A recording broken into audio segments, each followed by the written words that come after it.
ஆன்மீக பெரியோர்கள் அனைவரையும் பணிவுடன் வணங்கி, ஆன்மீகம் அறிவோம் என்ற இந்த சிந்தனை குழுவில் வருகை தந்திருக்கின்ற அனைவரையும் வருக வருக என்று வரவேற்கின்றேன். காலம் கடந்த சுய பரிசோதனை என்ற தலைப்பில் மகாபாரதத்தில் திருதராஷ்டிரனுடைய சிந்தனைகளை நம்மிடம் பகிர்ந்து கொண்டு வருகின்றார் நம்முடைய சாய்ராம் அவர்கள். அன்றைய வழியில் இன்றைய சிந்தனையை தொடங்குவதற்கு முன் நம்முடைய வெங்கட சுப்பிரமணியம் ஐயா அவர்களை இறை வணக்கத்திற்கு அன்புடன் அழைக்கின்றேன்.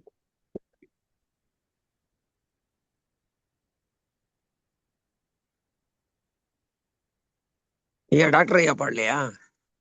நீங்க தான் பண்ணணும். அவரு இருக்காரு, பட் யாரோனாலும் பாடலாம். ஒண்ணு இது இல்ல, ஐயா பாடுறாருன்னா ஐயா பாடட்டும். இல்ல அவர்கிட்ட சொல்லல பாட சொல்லி, நான் உங்கள்கிட்ட தான் கேட்டிருந்தேன். சரி, ரைட். அனைவருக்கும் வணக்கம். நாதலோலோடை பிரம்மானந்தமந்தவே மனசநாதலோலோடை பிரம்மானந்தமந்தவே மனசநாத லோலோடை பிரம்மானந்தமந்தவே மனசநாதலோலோடை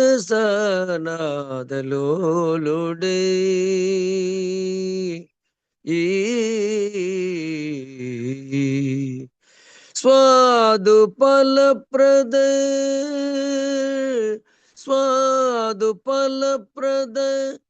சப்த ஸ்வரராக நிச்சய சகித ஸ்வாது பலப்ரத சப்த ஸ்வரராக நிச்சய சகித நாதலோலுடை பிரம்மானந்தமந்தவே ஹரிஹராத்ம பூசுரபதி சரஜன்ம கணேசாதி ஹரிஹராத்ம பூசுரபதி சரஜன்ம గణేశాది వరమౌనులు ఉపాసించరే వరత్యాగరాజు తెలియు వరమౌనులు ఉపాసించరే వరత్యాగరాజు తెలియు నాదలోలుడే பிரம்மானந்தமந்தவே மனசநாத லோலுடை.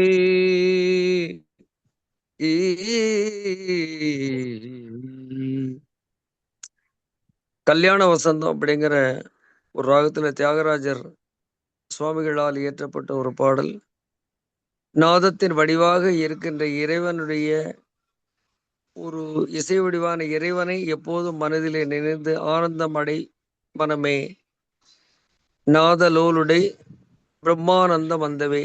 அப்படிப்பட்ட நாத வடிவான இறைவனை மனதில் சதா எண்ணி தியானித்து அந்த இன்பத்திலேயே நீ இறைவனை கண்டு ஆனந்தப்படுகிற மாதிரி ஒரு மீனிங்ல சொல்றார்.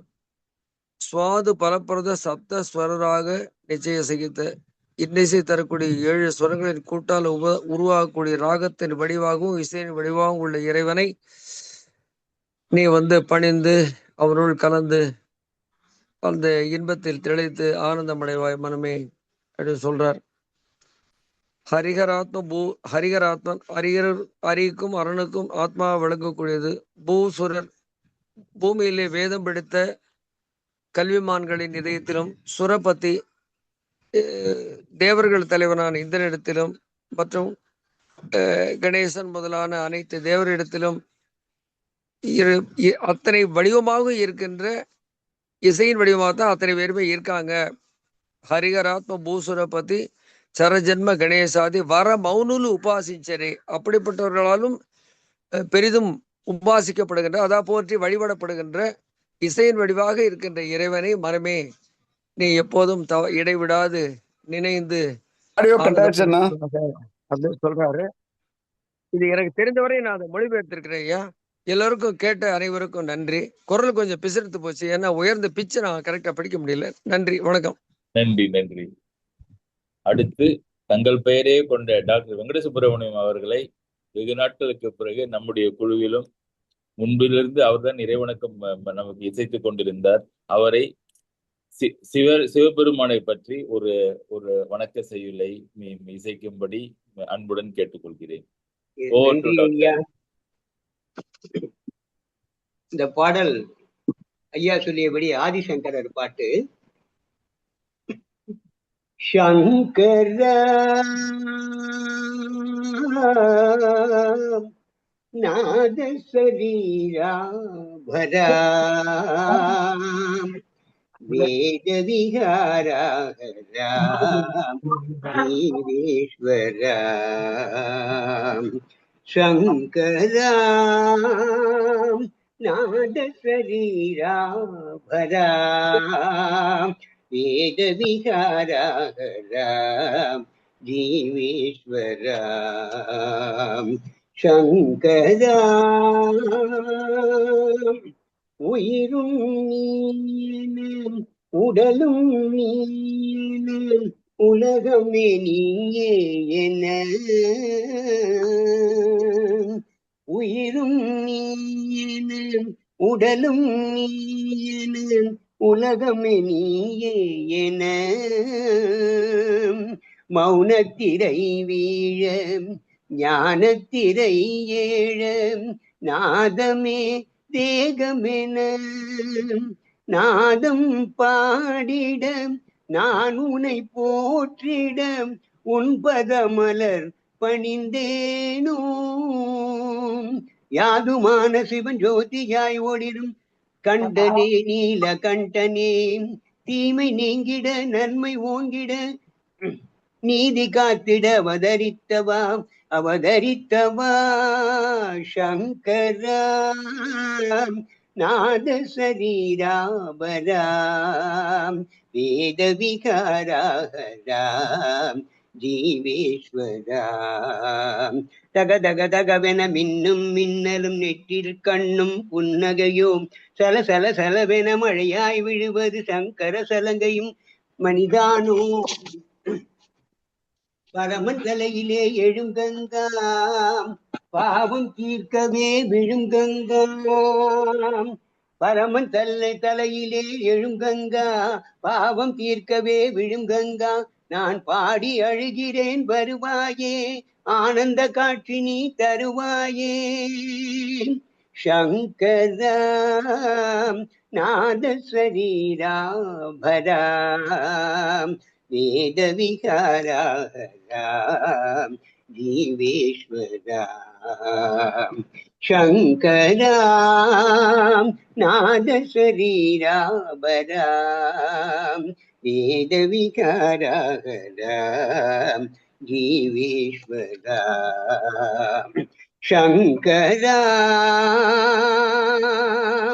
சங்கரா சங்கரா.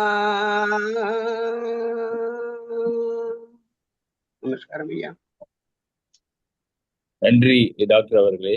வெகு வாரங்களுக்கு பிறகு தங்களுடைய குரலில் இறைவணக்கம் கேட்டதும் இன்று ஒன்றுக்கு இரட்டிப்பாக கேட்டதும் பெரும் மகிழ்ச்சியை தெரிகின்றது. நன்றி. நன்றி ஐயா. நன்றி ஐயா. நன்றி நன்றி. Over to Mr. Sairam to resume the musings of Dhrutarashtra.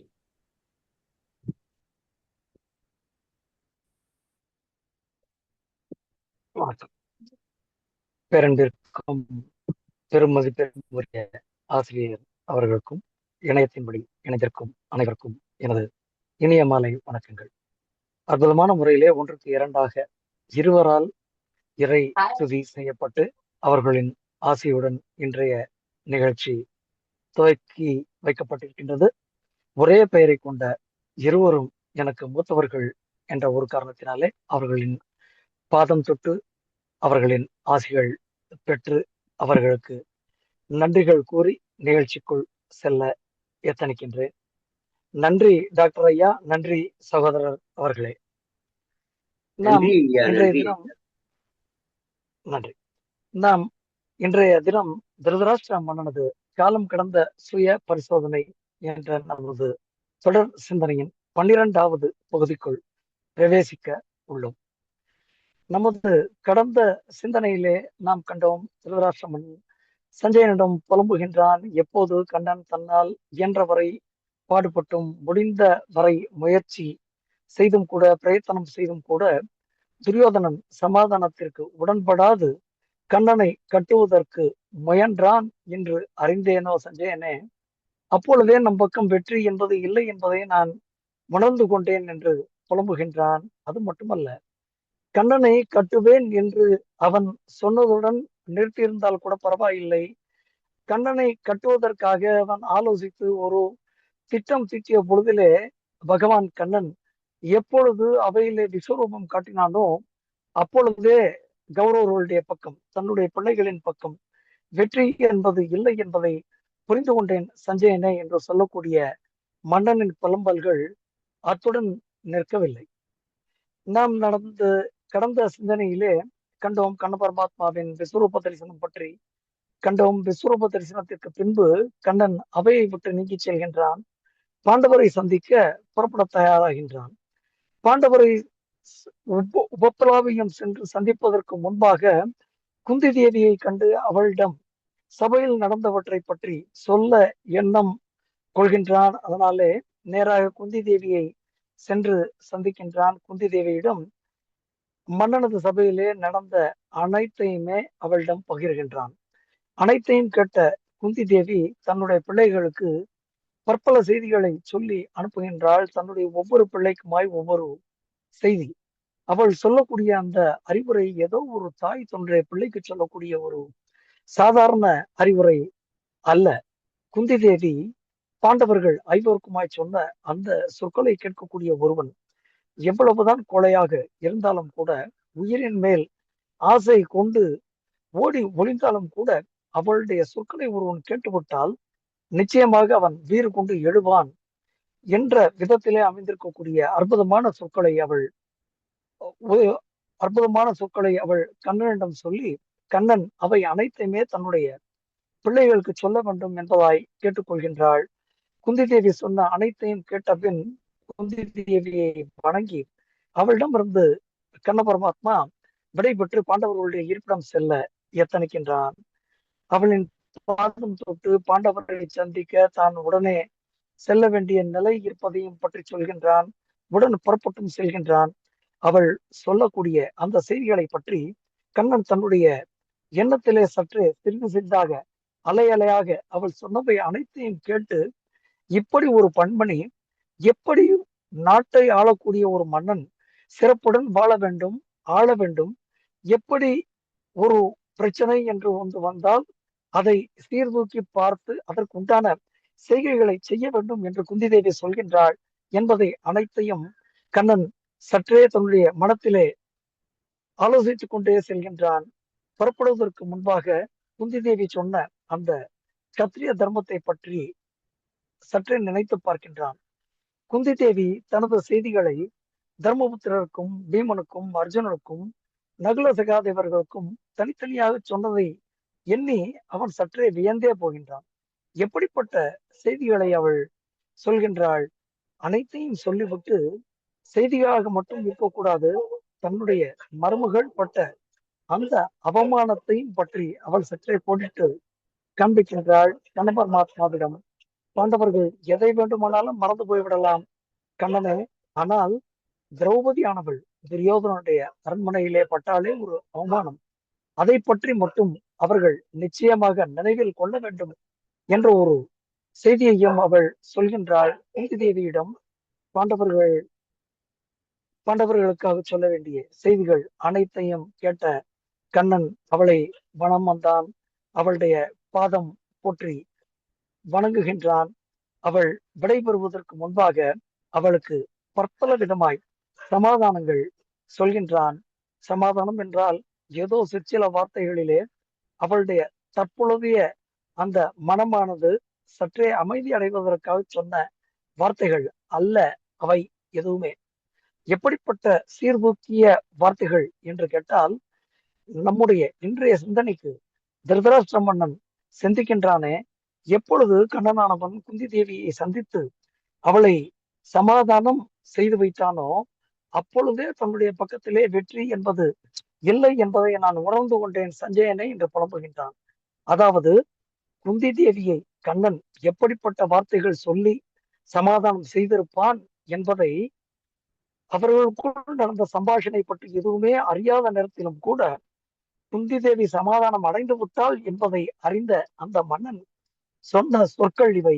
அதாவது குந்தி தேவி சமாதானம் ஆகிவிட்டாள் என்று சொன்னால் கண்ணன் எப்படிப்பட்ட வார்த்தைகளை உபயோகித்திருப்பான், கண்ணனுக்கு அவள் எப்படிப்பட்ட செய்திகளை சொல்லியிருப்பாள், கண்ணன் அவள் சொன்ன அந்த செய்திகளை எப்படி பாண்டவர்களிடம் கொண்டு சேர்ப்பாள் என்பதை பற்றியெல்லாம் ஆலோசித்த மன்னனுக்கு அப்பொழுதே தெரிந்து போயிற்று தன்னுடைய பக்கம் வெற்றி என்பது நிச்சயமாக இல்லை என்பதாக. நம்முடைய இன்றைய சிந்தனை அப்படி அவள் எப்படிப்பட்ட வார்த்தைகளை கண்ணனிடம் சொல்லி அனுப்பியிருப்பாள் பாண்டவர்களுக்காக என்பதை பற்றிய ஒரு சிறு கதையின் மூலமாக நாம் இன்று அதை பற்றிய சிந்தனையிலே மூழ்கி போகலாம். குந்தி தேவி பாண்டவருக்கு சொன்ன அறிவுரை ஒரு துருவம் என்று சொன்னால், காந்தாரி தன்னுடைய பிள்ளைகளுக்கு சொன்ன அறிவுரை என்பது மற்றொரு துருவம். அதாவது இருவருமே சத்திரிய பெண்கள் தான். ஆனாலும் தர்மமான முறையிலே வளர்த்து வந்த தன்னுடைய பிள்ளைக்கு குந்தி சொன்ன அறிவுரை என்பது சற்றே வீர உணர்ச்சியை அந்த அறிவுரை என்று சொன்னால், காந்தாரி ஆனவளுக்கு மிக நிச்சயமாக தெரிந்திருந்தது தன்னுடைய பிள்ளை தர்மமான வழியிலே இல்லை என்பதனால். ஆனால் தாய்ப்பாசம் மேறிட்டு காந்தாரியானவள் சொன்ன அந்த அறிவுரை என்ன என்று கேட்டால், எப்படி ஆயினும் பரவாயில்லை, சற்றே நீ சமாதானத்தை நாடிவிடு துரியோதனனே என்பதாக. இரு பக்கமாக இருக்கக்கூடிய மத்தியிலே இருவர் சிந்தனையும் எப்படி இருந்தது என்பதை நாம் பார்ப்போம். காந்தாரியானவள் துரியோதனனுக்கு சமாதானத்தை ஏற்க வேண்டி பல்வேறு விதமாக அறிவுரை சொல்கின்றாள். பாண்டவர்களுக்கு மிகவும் சிறப்பானதை சொல்கின்றாள். எதையுமே ஏற்காத துரியோதனன் மன்னனுடைய அவையை விட்டு நீங்குகிறான் என்று சொன்னால், ஏதோ அவளுடைய பேச்சை கேட்டான், அதை பற்றி ஆலோசிப்பதற்காக நீங்கி செல்கின்றான் என்பது அல்ல. அவளுடைய பேச்சை ஒட்டுமொத்தமாக அலட்சியம் செய்துவிட்டு சபையை விட்டு வெளிநடப்பு செய்தான் என்பதை நாம் நமது கடந்த சிந்தனையிலே கண்டோம். காந்தாரிக்கு ஒரு தாய் என்ற முறையில் அந்த நாட்டு மன்னனின் சரிபாதி என்ற முறையிலே அந்த நாட்டின் ராணி என்ற முறையிலும் கூட துரியோதன் செய்த தவறுகள் அனைத்துமே புரிந்துதான் அவன் பாண்டவர்களுக்கு செய்திருந்த அந்த துரோகமும் புரிந்துதான் இருந்தது. இதற்கு மேலாக தன்னுடைய மருமகளிலே சிறந்த மருமகள் என்று மன்னன் எப்படி திரௌபதியை போற்றி புகழ்ந்தானோ, அப்பேற்பட்ட திரௌபதிக்கு தன்னுடைய பிள்ளை செய்த அந்த அநீதியும் புரிந்துதான் இருந்தது. மன்னன் திருதராஷ்டிரனுக்கு எப்படியாவது தன்னுடைய மகனை சமாதானத்திற்கு இணங்க வைக்க வேண்டும் என்ற ஒரு எண்ணம் இருந்தது. அதன் அடிப்படையிலே அவன் தன்னுடைய மனைவியான காந்தாரியிடம் பிள்ளைக்கு அறிவுரை சொல்லுகின்றான். காந்தாரி அவைக்குள் வருகின்றாள். பல்வேறு விதமாக அறிவுரைகள் சொல்கின்றாள். என்னதான் அவள் தாயாக இருந்தாலும், நாட்டின் ராணியாகவே இருந்திருந்தாலும் கூட துரியோதனனுடைய அந்த பிடிவாதமான அந்த மறுப்பு, அவர்களுடைய அறிவுரைக்கு அவன் காட்டிய அந்த ஒரே ஒரு அலட்சியம் மட்டுமே பின்னாளிலே குருட்சேத்திரத்திலே மிகப்பெரிய போர் ஒன்று உருவாவதற்கு காரணமாக இருந்தது என்பதை நாம் ஏற்றுக்கொண்டுதான் ஆக வேண்டும். போர் என்றால் சாதாரண போர் அல்ல. கௌரவ குலத்தின் ஒட்டுமொத்த நாசத்திற்கும் துரியோதனன் கொண்டிருந்த அந்த பிடிவாத மனமே காரணமாக அமைந்து போயிற்று.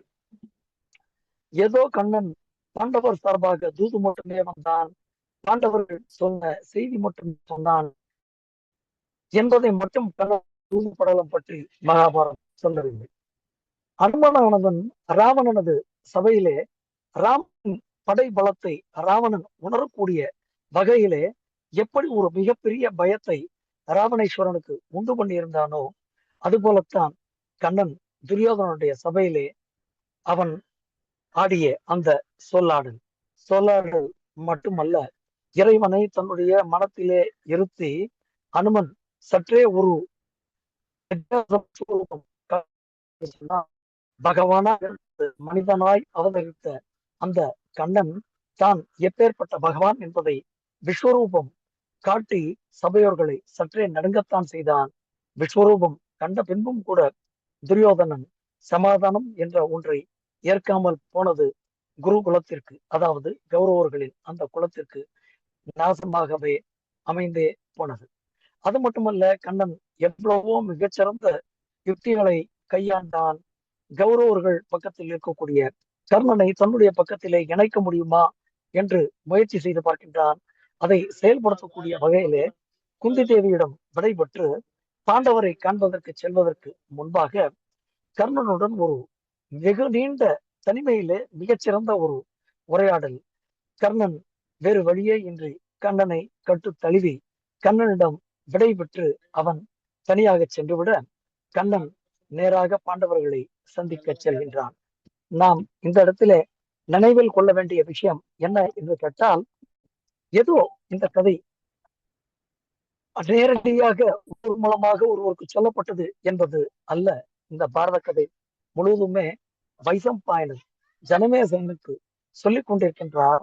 ஜனமேஜயன் ஆர்வம் மேலிட்டால் வைசம்பாயனன் கர்ணனுக்கும் இடையே ஏதோ ஒரு உரையாடல் நடைபெற்றது என்று சொன்னீர்களே, அந்த உரையாடல் என்ன உரையாடல் என்று கேட்க பிற்காலத்திலே மெதுவாக வைசம்பாயனன் அந்த உரையாடலின் முக்கியத்துவத்தை ஜனமேஜயனுக்கு அவர் சொல்கின்றார்.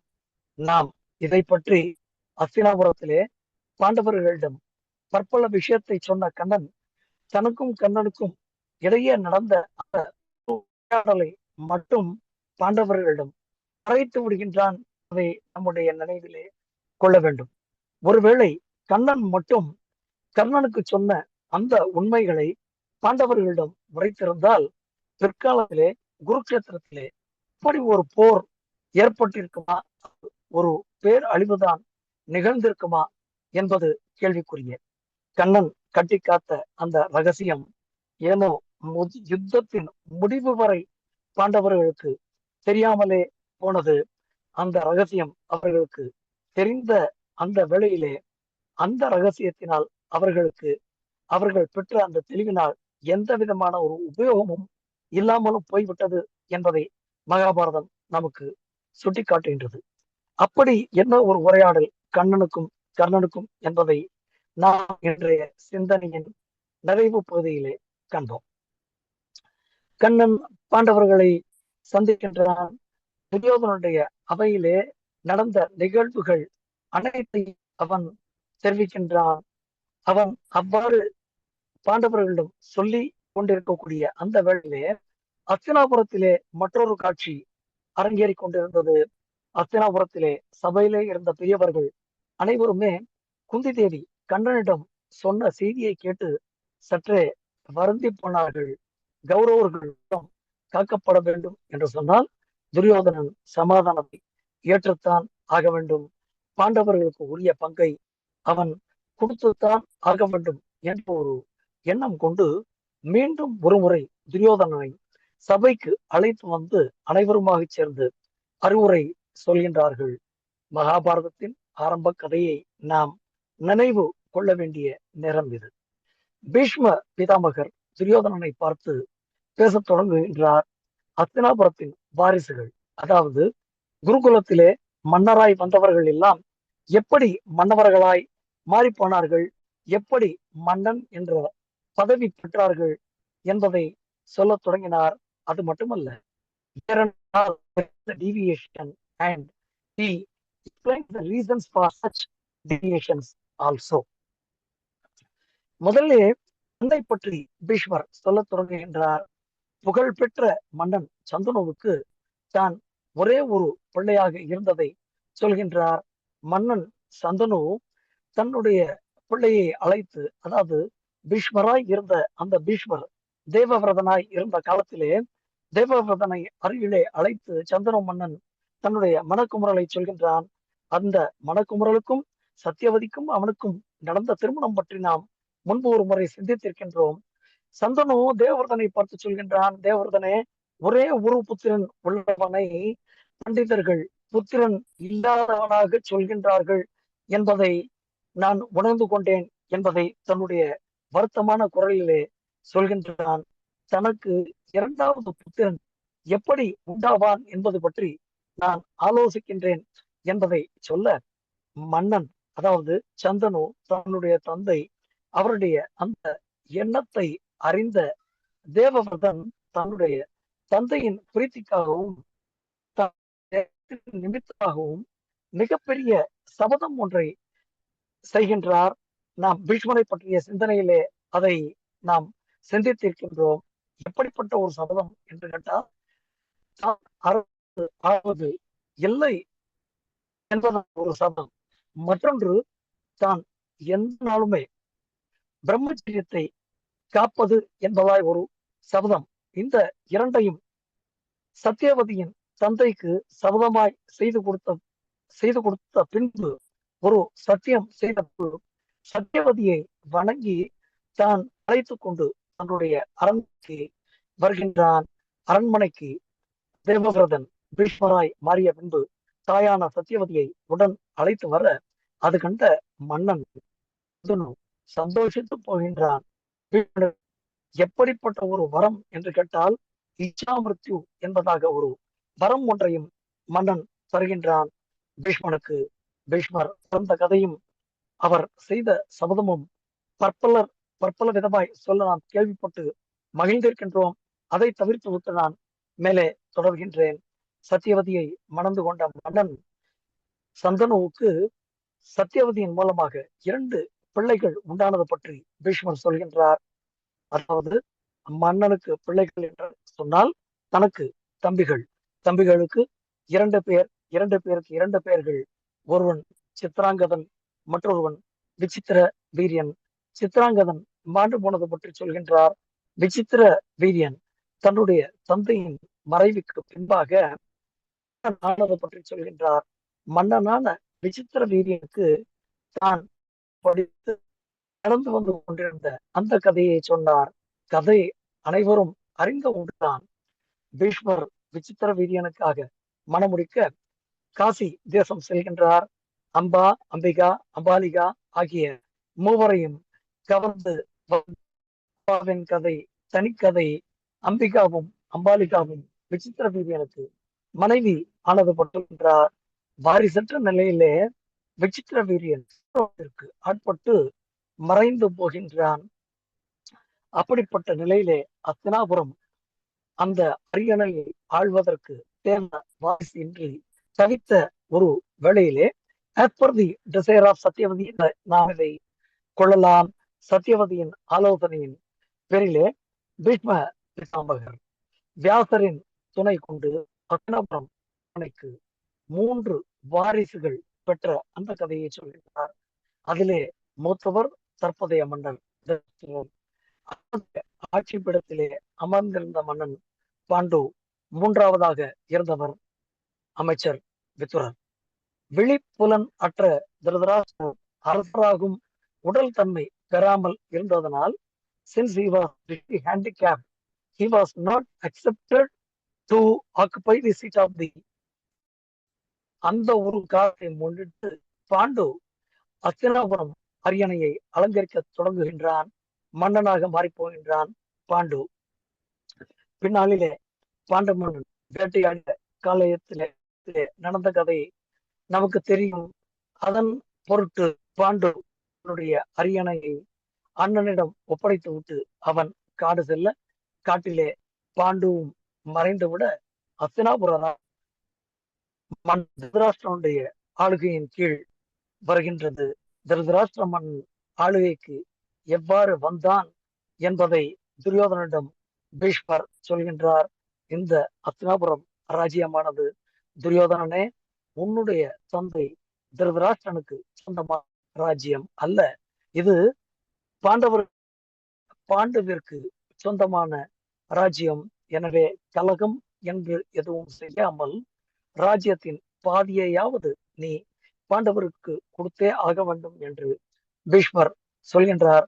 பகை என்பது பாண்டவர்களுக்கும் கௌரவர்களுக்கும் இருக்கக்கூடாது என்பது தன்னுடைய விருப்பம் என்பதை சொல்கின்றார். அது மட்டுமல்ல, அந்த இடத்திலே மற்றொரு முக்கியமான செய்தியும் பகிரப்படுகின்றது துரியோதனனுக்கு. துரியோதனனே, நான் உன்னிடம் எப்படி அன்பு வைத்திருக்கின்றேனோ அது போன்ற ஒரு அன்பை பாண்டவர்கள் மீது நான் வைத்திருக்கின்றேன். என்னுடைய அன்பானது உங்கள் இருவருக்குமே சமமானது. ஆகையாலே பாண்டவர்களுக்கு பாதி ராஜ்யம் நீ கொடுப்பதே சிறந்தது என்று பீஷ்மர் சொல்கின்றார். தன்னுடைய விருப்பம் மட்டும் அது அல்ல, துரியோதனனுடைய தந்தை, தாய் மற்றும் விதுரனுடைய விருப்பமும் கூட. அதுவே துரியோதனனே, இதை நீ ஏற்க வேண்டும் என்று பீஷ்மர் சொல்கின்றார். பீஷ்மர் சொல்வதை தொடர்ந்து அடுத்தபடியாக அவையின் மூத்த அமைச்சர் துரோணர் பேசத் தொடங்கினார். பாண்டு ராஜன் திருதராஷ்டிரனிடம் கொடுத்த அந்த கதையை சொன்னார். பாண்டுராஜனுடைய பெருமைகள் அனைத்தையும் சொன்னார்.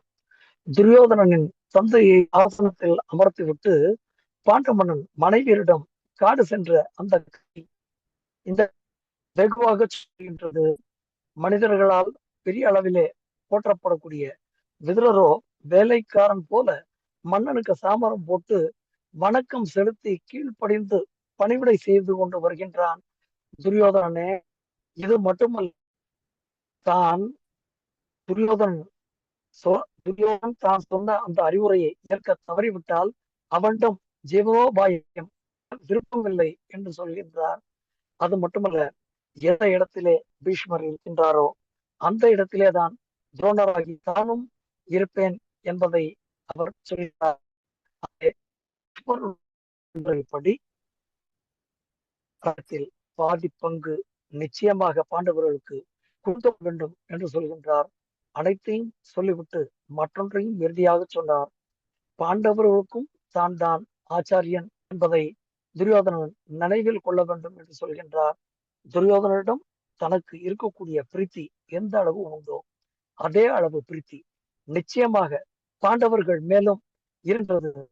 அந்த காரணத்தை மனதில் துரியோதனனே ஏற்றாக வேண்டும் என்று சொல்கின்றார். நாம் இந்த இடத்திலே தற்பொழுதைய நிர்வாக கோட்பாட்டின் அடிப்படையிலே பார்க்க வேண்டும் என்று சொன்னால், an indirect message to Duryodhana stating that Pandavas follow the virtues and dharmas at all times, and Duryodhana followed any dharma and moving in a wrong direction or in a wrong path, and hence probably Bhishma and Drona may support a person who is likely to follow the virtues and தர்மா என்பதாக இந்த இடத்திலே மகாபாரதம் கோடிட்டு காட்டுகின்றது. பீஷ்மரின் அறிவுரை முடிந்து போயிற்று, துரோணரின் அறிவுரை ஆயிற்று. அதைத் தொடர்ந்து விதுரர் பேசத் தொடங்குகின்றார். விதுரரின் பேச்சிலே சற்றே கோபமும் கூட வெளிப்படுகின்றது. துரியோதனனை நேரடியாக பார்க்காமல் பீஷ்மரை பார்த்து ஒரு நம்முடைய குலமானது சிறப்பு மிக்க குலமானது. பீஷ்மரே, இத்தகைய சிறப்பு இந்த வம்சத்தினுடைய சிறப்பை களங்கப்படுத்தக்கூடிய வகையிலே இந்த துரியோதனன் நடக்கிறான். அவன் யார் இப்படி இந்த குலத்தை நலப்படுத்துவதற்கு? லோபத்தை மனதில் கொண்டு அவன் அவமதிப்பை அடைந்திருக்கின்றான். பீஷ்ம பிதாமகரே, நன்றி என்பதை அறியாதவன் இந்த துரியோதனன். பேராசையின் பொருட்டு அறிவு கெட்டு போய் அவன் தன்னுடைய இச்சை போல நடந்து கொண்டிருக்கின்றான். தர்மார்த்தங்களை நன்கு அறிந்த தந்தையின் கட்டளையை அவன் மீறுகின்றான். இவன் ஏன் நடந்து கொண்டிருந்தால் என்ன ஆகும் என்று கேட்டால், கௌரவர்கள் அனைவரும் நசித்து போவார்கள். ஆகையாலே பீஷ்ம பிதாமகரே, துரியோதனனை கட்டி போட்டுவிட்டு பாண்டவர்களிடம் ஒப்படையுங்களேன் என்று ஒரு வேண்டுதல் சொல்கின்றார். இறுதியாக எப்பொழுதெல்லாம் விதுரர் பேச தொடங்குகின்றாரோ அப்பொழுதெல்லாம் துரியோதனனுக்கு மன உளைச்சல் சற்று அதிகமாகத்தான் இருக்கும். ஆனால் துரியோதனனுடைய எந்த ஒரு எண்ணத்தை பற்றியுமே கவலைப்படாமல் தன்னுடைய மனதிலே என்ன நினைக்கின்றாரோ அதை வெளிப்படையாக சொல்லக்கூடிய அந்த சிறப்பான ஒரு எண்ணம் கொண்டவர் விதுரர். Vidura was always against the bad thinking of Duryodhana. முதலில் நாம் அனைவரும் அதை அறிவோம். He never compromised in sharing his views. ஆரம்ப காலத்திலே எப்பொழுது பாண்டவர்கள் வாரணாவதம் செல்ல வேண்டுமோ அந்த நேரத்திலும் அவர் சொல்கின்றார். பிற்காலத்திலே ஒவ்வொரு நேரத்திலும் கூட விதுரர் அந்த அறிவுரையை தெளிவாக சொல்கின்றார். At least at this point of time hear Dhritarashtra listen to Vidura என்று சொன்னால் war could have been avoided என்பதை நாம் நினைவில் கொள்ளலாம். After Sanjaya sharing the views of Dharmaputra, after he tried to convince Dharmaputra not to wish for a war, Dhritarashtra, he comes back and he tells Dhritarashtra, probably he will be in the next day when everybody is in the Sabha. இவர் சொன்ன அனைத்தையும் கேட்ட திருதராஷ்டிர மன்னனுடைய அந்த தூக்கமானது தொலைந்து போகின்றது. சஞ்சயன் சொன்ன அந்த ஒரு செய்தியை கேட்டு தூக்கத்தை தொலைத்த மன்னன் விதுரனை அழைத்து விதுரனிடம் நீதி கேட்கின்றான். விதுரனுடைய நீதி பற்பல பக்கங்களிலே விதுரனுடைய நீதி அனைத்தையும் கேட்ட பிறகாவது மன்னன் தன்னுடைய மனநிலையை மாற்றியிருக்கலாம். அதற்கு மேலும் சொல்ல இயலாமல் விதுரர் சற்றே அவை விட்டு, அதாவது திருதராஷ்டிரனுடைய அந்த தனிப்பட்ட மாளிகையை விட்டு நீங்கி செல்ல வேளையிலே மன்னன் ஏதாவது அறிவுரை மேலும் சொல்வார்களா என்று ஏங்கி தவித்த அந்த வேளையிலே சனத்குமாரர் அவர்களால் மீண்டும் அறிவுரை ஒன்று சொல்லப்படுகின்றது. சனத் சுஜாதனியம் என்பதாக ஒரு மிகச்சிறந்த ஒரு தர்ம சிந்தனை அது. அது பற்றி காலம் நமக்கு கிட்டினால் நாம் தனிப்பட்ட முறையிலே சிந்திப்போம். இவை அனைத்தையும் கேட்ட பிறகு கூட திருதராஷ்டிர மன்னன் தன்னுடைய மனத்தை இந்த நேரத்திலே சபையோர்கள் அனைவரும் ஒத்திருந்த வேளையிலே மட்டும் கட்டி கூடு என்று விதுரன் சொன்னதை திருதராஷ்டிரன் கேட்டிருக்கலாம். அப்பொழுதும் அவன் அதை மறுத்தான். இதை என்னவென்று சொல்வது, விதி என்று சொல்லலாமா? போகட்டும், ஆயிற்று. அவர்கள் அனைவரும் பேசிய பின்பு காந்தாரி அவளுடைய பாசம் விடவில்லை. அவள் மெதுவாக பேசத் தொடங்கினாள். அவள் துரியோதனன் அந்த குற்றங்கள் அனைத்தையும் அந்த இடத்திலே பட்டியலிட்டு சொல்கின்றாள். She first praises Bhishma. Best qualities of பீஷ்மர் சொன்ன அறிவுரையை இந்த இடத்திலே துரியோதனன் ஏற்கவில்லை என்று தெரிந்த பின்பும் கூட துரியோதனனுடைய கெட்ட எண்ணங்கள் அனைத்தையும் பட்டியலிட்டு விட்டு பீஷ்மர் எவ்வளவு சிறந்தவர் என்பதை அவள் பட்டியலிட்டு சொல்கின்றார். பீஷ்மர் தர்மம் அறிந்தவர் என்பதால் தான் அவர் ராஜ்யத்தை விரும்பாமல் அவளுக்கு அடுத்து சத்தியவதியின் மூலமாக பிறந்த குழந்தைக்கு ராஜ்யத்தை கொடுத்தார் என்பதை சொல்கின்றார். பீஷ்மருடைய சிறப்பு இந்த இடத்திலே சொல்லப்படுகின்றது.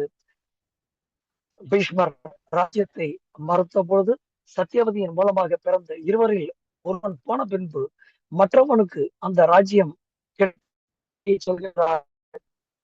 போன பின்பு கூட ஒருவேளை பீஷ்மர் நினைத்திருந்தால் அந்த ராஜ்யத்தை அடைந்திருக்க, ஆனால் சொன்ன வாக்கை காப்பாற்றக்கூடிய அந்த சபதம் செய்திருந்த பீஷ்மன் மறுத்ததன் பொருட்டு வேறு வழியின்றி திருதராஷ்டிரனும் பாண்டு மன்னனும் உருவான அந்த கதை முழுவதையும் சொல்கின்றாள். அனைத்தையும் சொல்லிவிட்டு அத்தினாபுரம் ராஜ்யம் பிதாமகர் பீஷ்மரை சேர்ந்தது. பிதாமகரை சேர்ந்த அத்தினாபுர ராஜ்யம் முழுவதும் பாண்டவரை சேர்ந்தது. பீஷ்மர் சொன்னதை மறுக்காமல் செய்ய வேண்டும் துரியோதனன் என்று சொல்கின்றாள். பீஷ்மரின் கட்டளை படியும் விதுரரும் சொல்கின்றபடியும் தர்மத்தை முன்னிட்டு ராஜ்யம் பாண்டவர்களுக்கு கொடுக்கப்பட வேண்டும் என்பதை அவள் ஆணித்தரமாக அந்த இடத்திலே சொல்கின்றாள். ஆனால் என்ன பயன்? பீஷ்மரை முன்னிட்டு தர்மபுத்திரன் அரசாள்வதே அனைவருக்கும் சிறந்தது என்று இறுதியாக சொல்லி தன்னுடைய அந்த பேச்சை அந்த இடத்துல நிறைவு செய்கின்றாள். காந்தாரி எதையுமே ஏற்கக்கூடிய மனோநிலையில் துரியோதனன் இந்த கணம் வரை இல்லை என்பதை மகாபாரதம் தெளிவாக சொல்கின்றது. காந்தாரி பேசியாயிற்று. காந்தாரியின் சொற்களை கேட்ட மன்னன் திருதராஷ்டிரன் பேசத் தொடங்கின்றான். கௌரவ வம்சம் எப்படி தோன்றியது தெரியுமா துரியோதனனே? நீ இப்பொழுது இந்த ராஜ்யத்திற்கு நீதான் உரியவன் என்று சொந்தம் கொண்டாடுகின்றாயே. இந்த ராஜ்யத்தின் தோற்றம் முதல் எப்படிப்பட்ட இடத்திலே எந்தெந்த இடத்திலே எல்லாம் ராஜ்யம் சற்றே வலுவி மீண்டும் வழிபெற்று நடைபெற்று கொண்டிருக்கின்றது என்ற கதையை நீ அறிந்து கொண்டே ஆக வேண்டும் என்று தன்னுடைய அந்த குலத்தின் கதையை சொல்ல தொடங்குகின்றார் மன்னர் திருதராஷ்டிரன். சோமன் என்பதாய் ஒரு பிரஜாபதி, அந்த பிரஜாபதி கௌரவ வம்சத்தை விருத்தி செய்தவன் என்பதை சொல்கின்றார். அந்த சோமனிடமிருந்து 6வது வம்சாவளியாக நகுஷபுத்திரன், அந்த நகுஷபுத்திரனுக்கு யயாதி பிள்ளையாக, அந்த யயாதிக்கு 5 புத்திரர்கள். நாம் யயாதியும் பற்றி வெகு விரைவாக சிந்தித்திருக்கின்றோம். காலத்தின் அருமை கருதி சிலவற்றை மட்டும் நான் இந்த இடத்திலே பதிவு செய்கின்றேன். யயாதிக்கு 5 பிள்ளைகள் ஆயினும் முதல் 4 பிள்ளைகளை நீக்கி தன்னுடைய 5வது பிள்ளையான பூர்வத்தில் மன்னன் யயாதி அமர்த்தியது பற்றி சொல்கின்றார். மன்னன் யயாதியின் 4 புத்திரர்கள் நடந்து கொண்ட அந்த விதத்தை பற்றி சொல்கின்றார். He emphasizes the value of children listening to the parents என்பதை பற்றி ஆணித்தரமாக சொல்கின்றார். He also shared his views how all the first 4 sons disobeyed Yati and got the curses from Yayati என்பதை வெகு தெளிவாக இந்த இடத்திலே சொல்கின்றார். முக்கியமாக மற்றொரு கருத்தையும் சொன்னார். மூத்தவனாகவும் கர்வம் உள்ளவனாகவும் இருந்தால் எவனும் ராஜ்யத்தை அடைவதில்லை. மகனே, இளையவர்களாக இருந்தாலும் அடக்கம் உள்ளவர்களாக இருந்தால் ராஜ்யம் நிச்சயமாக பெறுவார்கள். அதற்கு நம் வம்சத்திலே ஏகப்பட்ட சான்றுகள் உள்ளன என்பதை சொல்கின்றார். It is a known story to all of us. The quality of Puru is being explained here in detail. There was a clear-cut message. Because of the good qualities of Puru, he had occupied the throne of that particular வம்சா என்பது திருதராஷ்டிர மன்னனால் வெகு தெளிவாக துரியோதனுக்கு சொல்லப்படுகிறது. அனைத்தையும் கேட்ட பின்பு மெதுவாக அந்த உறவுமுறை பற்றி மன்னன் பேசத் தொடங்குகின்றான். தன்னுடைய பாட்டனான பிரதீப சக்கரவர்த்தியின் கதையை சொல்ல தொடங்குகின்றான் மன்னன். பிரதீப சக்கரவர்த்திக்கு 3 வாரிசுகள், தேவாபி, பகலிகன் மற்றும் சந்தனு. இந்த மூவரிலே முறைப்படி வேண்டும் என்று சொன்னால் தேவாபிதான் அரியணைக்கு வந்திருக்க வேண்டும். ஆனால் அந்த மூத்த பிள்ளை தேவாதிக்கு தோல் வியாதி, அதாவது குஷ்டரோகம் இருந்தது. வியாதி இருந்தாலும் கூட தேவாபி பரம தார்மிகனாய் இருந்து வந்தான், சத்தியசந்தனாய் இருந்து வந்தான். பிதாவின் பணிவிடையிலே மிக பற்றுள்ளவனாக இருந்து வந்தான். மிகச்சிறந்த கொடையாளி, அனைவருக்கும் இனியவன், சொன்ன சொல் தவறாமல் இருக்கக்கூடியவன். தனது சகோதரர் இருவருக்குமே பிடித்தமான ஒரு மூத்த சகோதரன் மன்னன் பிரதீபன். இந்த நல்லெண்ணங்களின் அடிப்படையிலே தேவாபிக்கு முடிசூட்ட முயற்சி செய்ய நாட்டு மக்கள் எல்லாம் அங்கத்திலே குறை கொண்ட ஒருவனுக்கு முடிசூட்டக்கூடாது என்று சொல்ல தேவாபி அதனை ஏற்கின்றான். அவன் காடு செல்கின்றான். Probably at a later part of time we will understand how Duryodhana was respected by the public of Hastinapura. When Dhritarashtra leaves for forest, one representative on behalf of the public talks much more about the government and the governance of Duryodhana. ஏன் இதை இந்த இடத்திலே நான் குறிப்பிடுகிறேன் என்று சொன்னால், ஏதோ மன்னர் குலத்திலே வந்தவர்கள் எல்லாம் இறுதி வரை அரண்மனையிலேயே வாழ்ந்தார்கள் என்பதாக அல்ல. ஏதோ ஒரு குறிப்பிட்ட காலம் முடிந்த பின்பு அனைவரும் வானப்பிரஸ்தம் ஏற்றார்கள் என்பதை மகாபாரதம் பதிவு செய்கின்றது. திருதராஷ்டிர மன்னனும் கூட பிற்காலத்திலே வானப்பிரஸ்தத்தை ஏற்று செல்கின்றான். அங்கே அவன் மாண்டும் போகின்றான். இது நமது பிற்கால சிந்தனைக்கு. மகாபாரதம் இந்த இடத்திலே தெளிவாக ஒன்றை நமக்கு வழி காட்டுகின்றது. உடலிலே அங்கக்குறை இல்லாமல் இருந்தால் ஒரு தர்மத்தின் வழி நடக்கவில்லை என்று சொன்னால் அவனுக்கு அரசு பொறுப்பு மறுக்கப்படும் என்பதை சொல்லக்கூடிய அர்த்தத்திலே ஒருவன் எவ்வளவுதான் நற்பண்புகள் பெற்றிருந்தாலும் அங்கு குறை கொண்டிருந்தால் அப்பொழுதும் அவனுக்கு அரசு பொறுப்பானது மறக்கத்தான் பட்டிருக்கின்றது. அப்படியானால் ஒரு கேள்வி எழலாம், எப்படிப்பட்டவன் அரசு கட்டிலே அமரலாம் என்று கேட்டால், அவன் உடல் அமைப்பிலும் சிறந்தவனாக இருக்க வேண்டும், நற்பண்பிலும் சிறந்தவனாக, நற்பண்புகள் நிறைந்தவனாகவும் இருக்க வேண்டும் என்பதை மகாபாரதம் வலியுறுத்தி சொல்கின்றது. இந்த இரண்டும் கொண்டவன் மூத்தவனாக மட்டும்தான் பிறந்திருக்க வேண்டும் இல்லை. What a serious caveat that has been put in Mahabharata என்பதை நாம் இந்த இடத்திலே நினைவு கொள்ள வேண்டும். இந்த 2 பண்புகளும் பெற்றவன் மூத்தவனாக இல்லாமல் இளையவனாக இருந்தால் இளையவனும் கூட அரசு கட்டிலை அலங்கரிக்கலாம். Only one way out. மூத்தவனாக இருக்கக்கூடியவனுக்கு ஏதாவது ஒரு விதத்திலே ஒரு குறை இருக்கும் என்று சொன்னால் இளையவன் நிச்சயமாக அந்த பொறுப்பை ஏற்கலாம் என்பதை மகாபாரதம் தெளிவாக சொல்கின்றது. தேவாபிக்கு அரசு மறுக்கப்பட்டதை தொடர்ந்து அடுத்த பிள்ளைக்கு பாகலிகனுக்கு அரசு கொடுக்கப்பட்டிருக்கலாம். அவன் வம்சத்தின் இரண்டாவது வாரிசு. ஆனால் அவன் பாகலீக தேசத்திற்கு இளவரசனாக போய்விட அவனை தொடர்ந்து சந்தனுவுக்கு மன்னனாகும் வாய்ப்பு கிடைத்தது. இவை அனைத்தையும் சொல்லும் மன்னன் தன்னுடைய நிலையையும் அழகாக சொன்னான். அங்கத்திலே பொழுதுள்ளவனை மக்கள் மன்னனாக ஏற்பதில்லை. மகனே, நான் மூத்தவனாக இருந்தாலும் அங்கத்திலே பழுது பெற்றிருந்ததனால் ராஜ்யம் பெற தகுதி அற்றவன் ஆனேன். அதனால் எனது இளையவனான பாண்டு அரசனாக மாறினான். இந்த ராஜ்யம் பாண்டவர்களை சார்ந்தது என்பதாய் தனது கருத்தை மன்னன் தெரிவிக்கின்றான். அனைத்தையும் சொல்லிவிட்டு மகனை பார்த்து பேசுகின்றான். மகனே, எனக்கே இந்த அரசில் பாகம் என்பது இல்லை என்று நானே சொல்லும் பொழுது நீ எப்படி இந்த ராஜ்யத்தை விரும்ப முடியும்? நீ ராஜபுத்திரனும் அல்ல, ராஜ்யத்திற்கு உடையவனும் அல்ல. மகாத்மாவான தர்மபுத்திரனுக்கு இந்த ராஜ்யம் நியாயமாக வந்தது. அவனே போஷகன் மற்றும் ஆல்பமும் ஆவான். What a clarity he had in his mind. Only failure he could control his son. அது ஒன்று தவிர மன்னன் தர்மத்தின் அடிப்படையிலே நிச்சயமாக நடந்து கொண்டிருக்கின்றான் என்பதை நாம் இவை அனைத்தையும் பற்றி சிந்திக்கும் பொழுது நம்மால் உணர முடிகின்றது.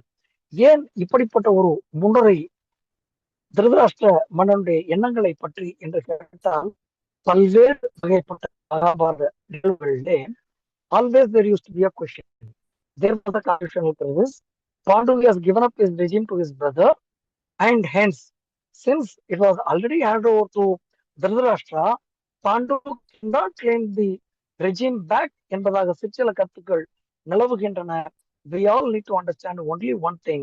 Pandu, though he has given his regime in the hands of Dhritarashtra, Dhritarashtra was just only a custodian to take care of the empire till such time the respective successor of Pandu returns to his place.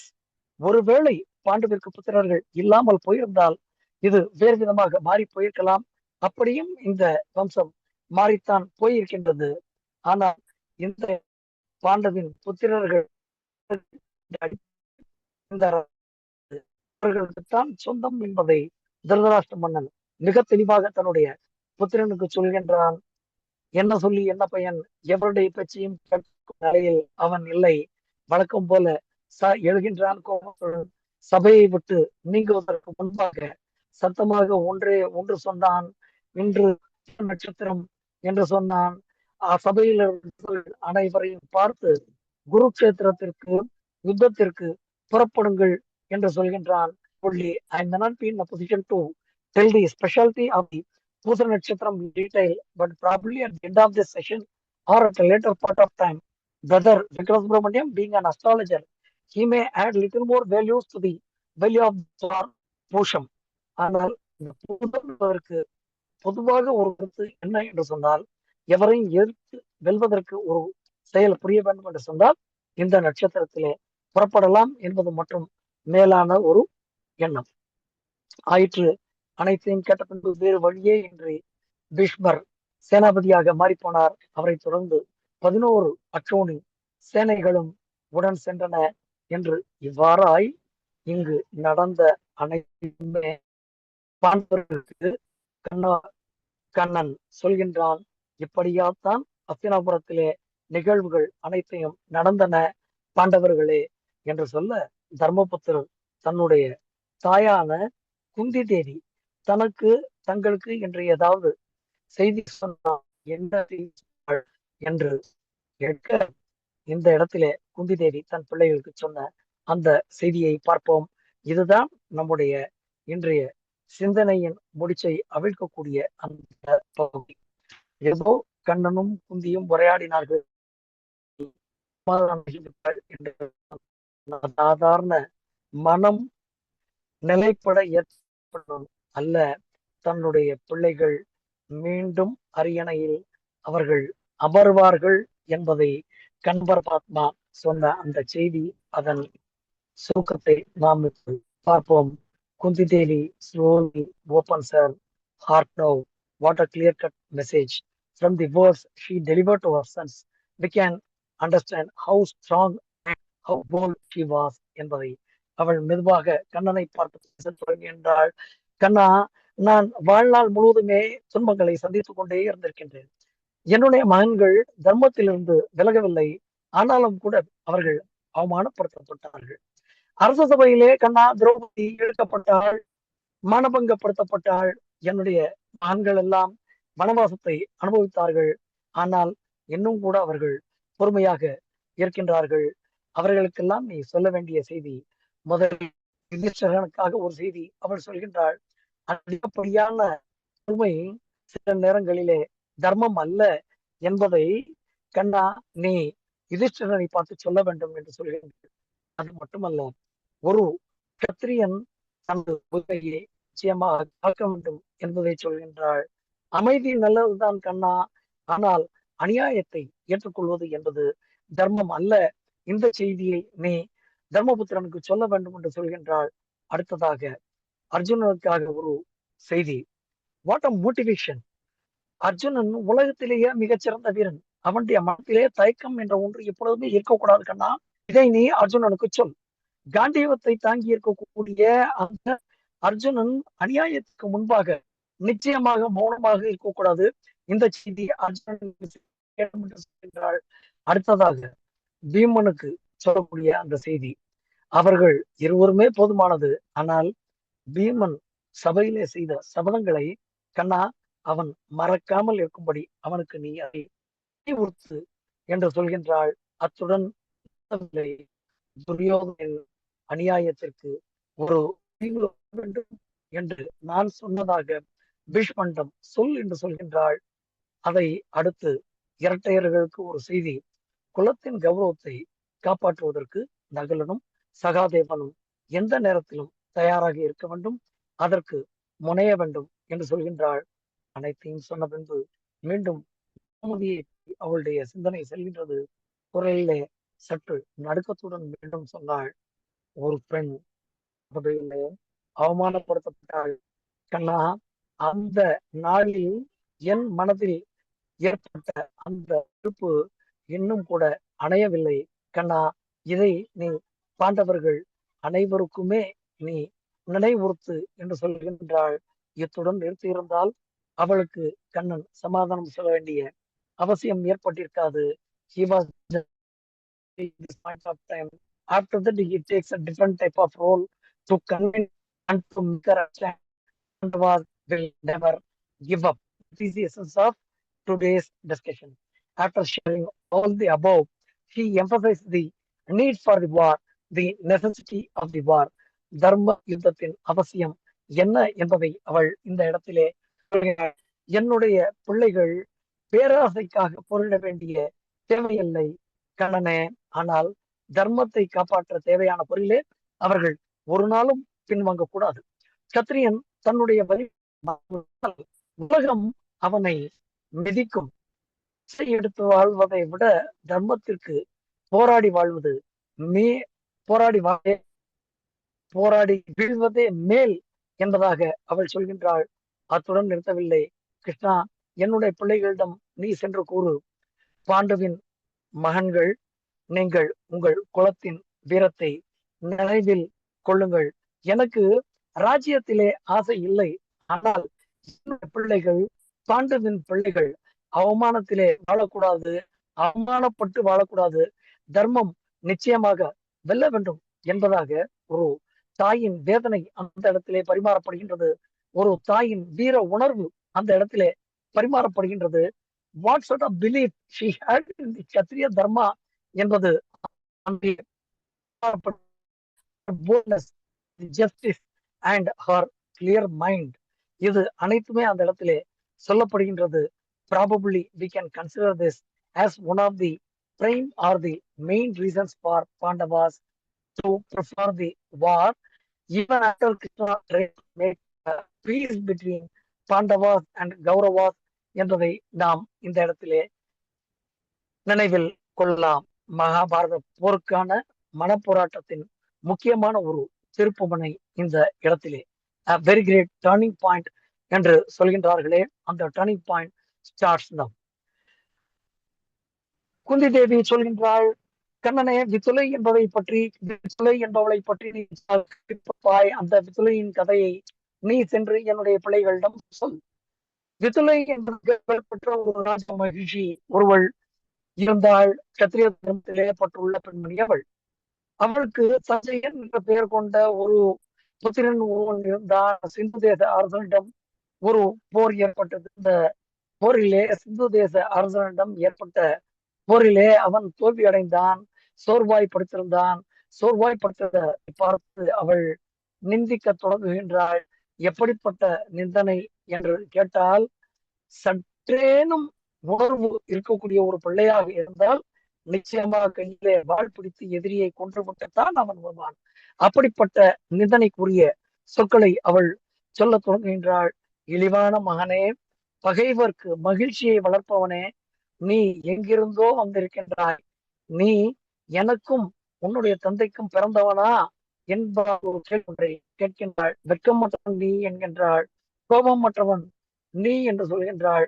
அனைத்திற்கும் மேலாக probably நாம் எல்லாம் சொல்லுவோமே, the most essential pressure என்பதாக, புருஷன் சேர்க்கையிலே நீ சேர்க்கத்தக்கவனே என்று நான் கருதுகின்றேன் உன்னை என்று சொல்கின்றாள்.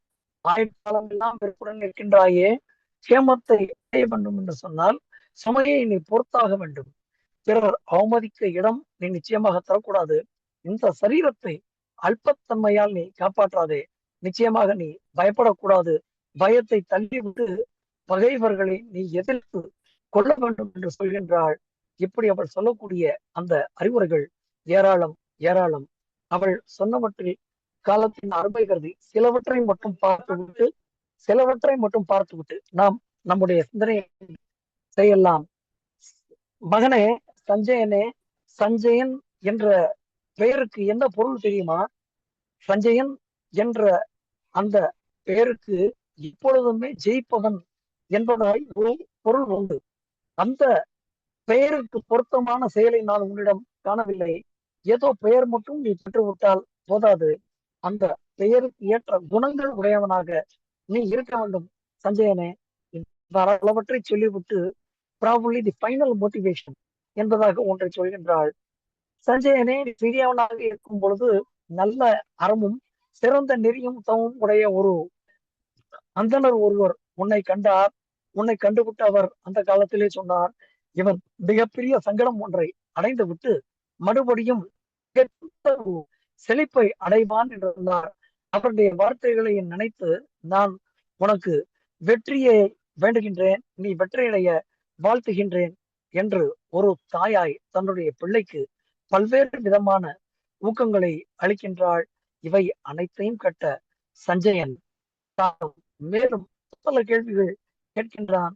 இறுதியில் போர் எண்ணம் பெறுகின்றான்.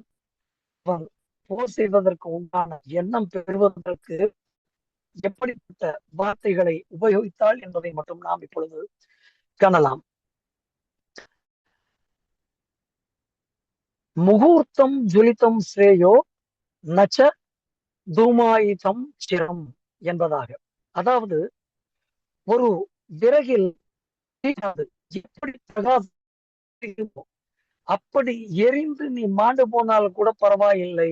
ஆனால் நெருப்பை இழந்த ஒரு விறகானது எப்படி புகையை மட்டும் கக்கி கொண்டு நீண்ட நாட்கள் இருக்குமோ அது போல நீ இருக்க வேண்டிய தேவை இல்லை என்று சொல்கின்றாள். அதாவது ஒன்று செய், போரிலே வெற்றி பெறு, அல்லது செத்து மடிந்து போ. இதுதான் அவள் சொன்ன செய்தி. வீரத்துடன் வாழக்கூடிய ஒவ்வொரு கணம் கூட பயந்து பயந்து பலவீனமாக வாழக்கூடிய மிகவும் மேன்மை என்பது முதல் அறிவுரை. அடுத்ததாக, ஒரு கத்திரிய தர்மத்தை போற்றக்கூடிய ஒருவன், வீரனாக இருக்கக்கூடிய ஒருவனுடைய கடமை இந்த இடத்துல சொல்லப்படுகின்றது. கரேஜ் ஆஃப் கத்ரியா நகி கட்சித்து சத்ரியோ நாம பயாத் யுத்தாத் நிவர்த்ததே என்பதாக. உண்மையான சத்திரியனாக இருக்கக்கூடிய ஒருவன் பயத்தால் போரிலிருந்து எப்பொழுதுமே பின்வாங்க மாட்டான். அச்சம் காரணமாக கடமையை விட்டு விடுவது வீரனுக்கு மேன்மை கொடுக்கக்கூடியது அல்ல மகனே என்பதை சொல்கின்றாள். ஆயிற்று. எப்படி போரிட வேண்டும், அடுத்ததாக எப்படி தன்னுடைய தர்மத்தை போற்ற வேண்டும் என்று சொல்கின்றாள். அடுத்து நெகட்டிவ் மோட்டிவேஷன் என்று சொல்கின்றார்களே, அவமான ஒரு வாழ்வை நீ வாழக்கூடாது என்பதை சொல்கின்றாள். அவமானேன ஜீவிதாத் மரணம் ஸ்ரேயோ உச்சதே. அவமானத்துடன் நீ வாழ்வதை விட மரணம் என்பது மேன்மையானது மகனே என்று சொல்கின்றாள். கௌரவமற்ற வாழ்க்கையை வாழ்வதை விட தர்மத்திற்காக போராடி உன்னுடைய உயிரை நீ விட்டுவிடுதல் மிகவும் உயர்ந்தது என்று சொல்கின்றாள். ஆயிற்று. அடுத்தபடியாக முயற்சியின் அவசியம் என்ன என்பதை அவள் சொல்கின்றாள். உத்தானாம் ஹி நரஸ்யைவ பலம் ஆகுர் மனுஷனகா. அதாவது மனிதனுடைய உண்மையான பலம் அவன் எழுந்து முயற்சி செய்வதிலே மட்டும்தான் இருக்கிறது என்பதால் ஞானிகள் கூறுகின்றார்கள். மகனே, நீ விதியையும் எண்ணி அதை பற்றிய குறையை கூறாமல் மீண்டு எழுந்து வா, தயாராகு என்று சொல்கின்றாள். ராமாயணத்திலே கூட அனுமன் சீதையை தேடி பல்வேறு இடங்களெல்லாம் சோர்ந்து போன நேரத்திலே கீதை என்பதாக ஸ்லோகம் ஒன்றை சொல்வார்கள்.